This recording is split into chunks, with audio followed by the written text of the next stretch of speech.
మార్కాపురం జిల్లా నుండి ప్రత్యేక correspondent Prashant Kumar reporter. Yerragondapalem YCP MLA Tatiparthi Chandrasekhar చేసిన తాజా ట్వీట్ రాష్ట్ర రాజకీయాల్లో చర్చనీయాంశంగా మారింది.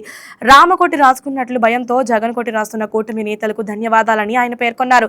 జగన్ వస్తే అనే భయం మీ మాటల్లో, మీ ముఖాల్లో స్పష్టంగా కనిపిస్తుందని ఎమ్మెల్యే వ్యాఖ్యానించారు. అంతేకాక ఆయన ప్రత్యేకంగా పేర్కొన్నారు, మాట ఇచ్చినట్లే పథకాలు అందిస్తాం. కులం, మతం, ప్రాంతం, రాజకీయ భేదాలను పక్కన పెట్టి అందరికీ సమానంగా ప్రోత్సాహం కల్పిస్తామని. ఈ ట్వీట్ తర్వాత రాష్ట్ర రాజకీయ వేదికల్లో తాటిపర్తి చంద్రశేఖర్ వ్యాఖ్యలు హాట్ టాపిక్ గా మారాయి.